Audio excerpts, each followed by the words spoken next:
Hey everyone, and welcome back to the Cave Project. Today for episode 4, I've got a few things I want to work on around the entrance area. Nothing too crazy really, just some smaller projects that I think add up to make the city look a lot better overall. And we're also finally going to be making the entrance sign that I mentioned at the end of episode 3 when I worked on the modern house that I originally wanted to remove. If you want to see how we got to this point, I'll leave a link to the previous episode as well as the full playlist for the series if you feel like checking out any of the earlier episodes. And with that out of the way, let's dive into today's episode. Alright, so starting here at the entrance of the cave, I noticed it looked a little plain here, and to me it felt too much like a naturally generated cave and not like an actual city entrance. So I decided to just add some hanging lanterns around the edge of the entrance, and the idea is that as soon as you walk in, it immediately feels like it's like an established area where people actually live at. And honestly, there isn't really a whole lot more to it than that. It's really like a small change overall, but I think it just adds a lot more atmosphere to the entrance itself. I don't know if you guys noticed, but I kind of like lanterns.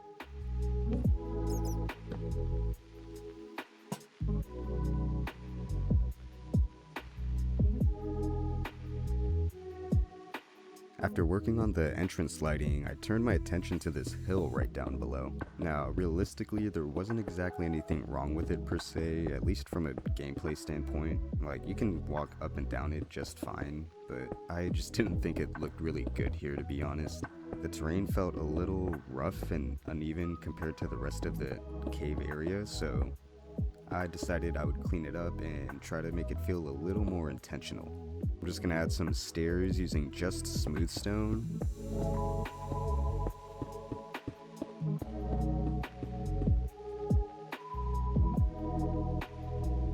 And then later I decided to toss in some andesite and polished andesite just to give it some texture. I didn't want the stairs to be like a solid gray color going downwards, and I think the andesite and stone combo look really good together here personally.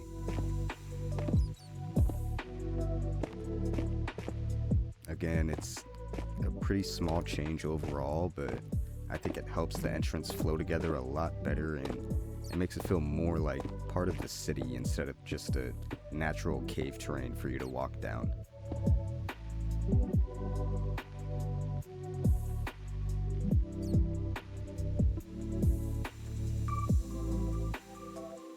Alright, this next part here was probably my favorite thing I worked on during this episode actually.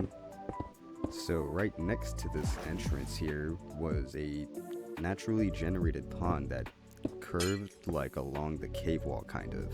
And by itself it actually looked really cool when I saw it there, and that's what kind of made me want to turn this place into a city, because by itself it already makes like it kind of added to the entrance by itself already, so naturally when you walk in here it's like, oh wow, this place looks kind of cool. And so I decided I would turn it into kind of like an aquarium area.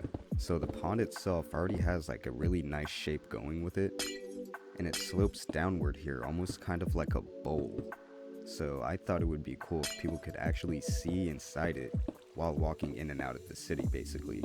And all I did to make that was replace part of the outer stone wall with glass, just so you can look directly into the water from outside.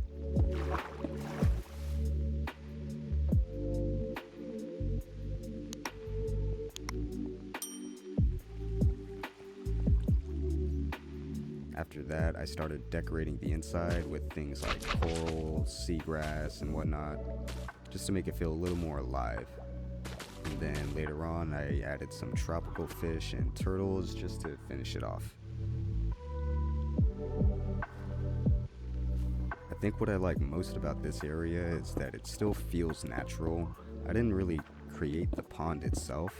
I just kind of took something that the cave already gave me and turned it into a feature for the city instead of trying to remove it or cover it up.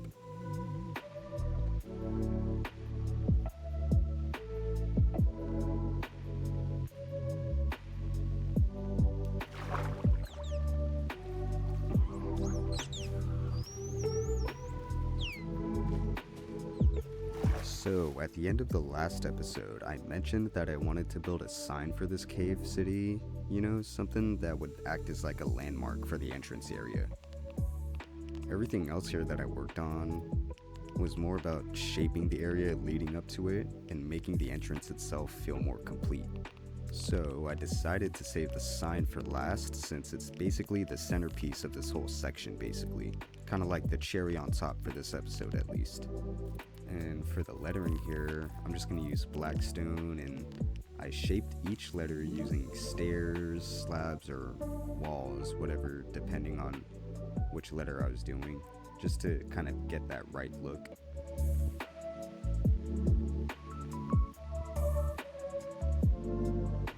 So for the build itself, I started with this large flat wall using the verdant frog lights as a background.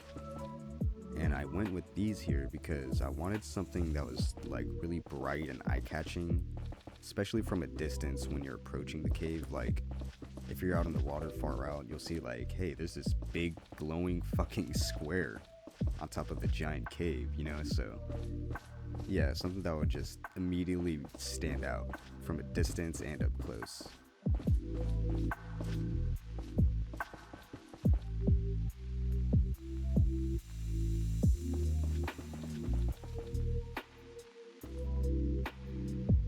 And then after that, I just did a border around the entire thing using netherite blocks, kind of just like a high contrast frame, just to make it stand out a little more.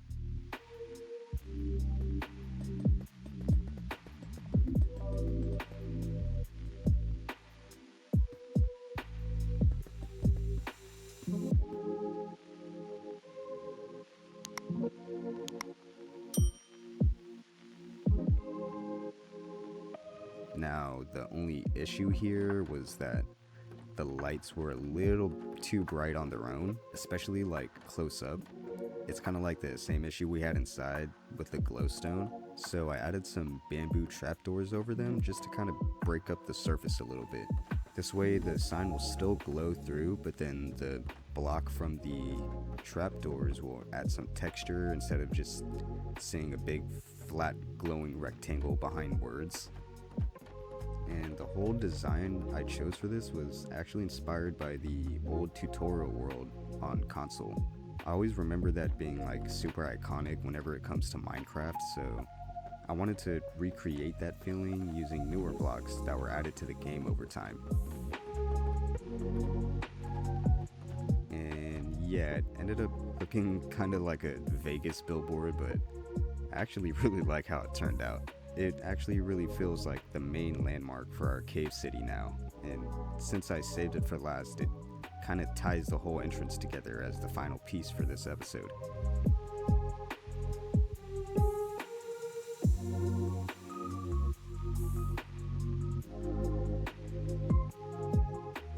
Alright, so this is going to be a quick walkthrough of everything we did today. Starting here at the entrance, you can already see the lanterns I added along the edges.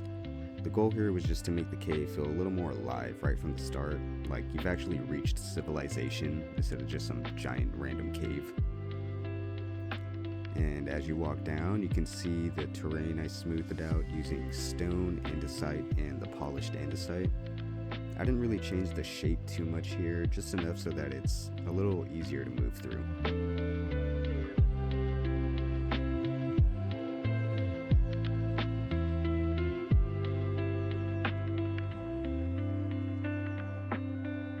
Next to that here is going to be the aquarium area. This was probably my favorite part to build. I kept the natural shape of the pond and turned it into a sort of viewing area, and it's all still the same cave water and everything.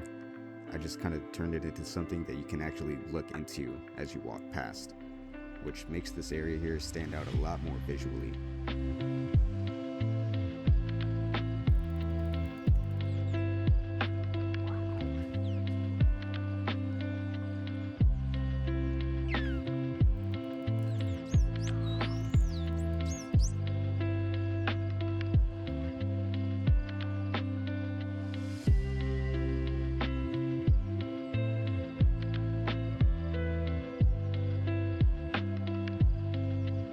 And then over here is the Cave City sign. This is basically the landmark of the entrance, and I wanted something big and noticeable so you'd immediately know you've arrived somewhere. Just a simple mock style of the sign from the tutorial world on console, but I used newer blocks to replicate that look while also adding my own little twist to it, and this is how it came out.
So overall, this whole entrance area kind of came together as one connected space instead of, separate builds in completely different areas like the last ones. I think adding the light posts definitely helped with adding some industrialization to this place as well. They don't really take away from the cave at all, really. They're just kind of there to help you see, and I thought, why not try and make them look nice while I'm doing that? Overall, I'm really happy with how the entrance looks now, and it's really starting to look like an actual city here. And yeah, that'll be all for today's episode. Thank you guys so much for watching. If you enjoy Minecraft content like this, feel free to like, subscribe, and comment for more. And with all that being said, I'll see you guys in the next one.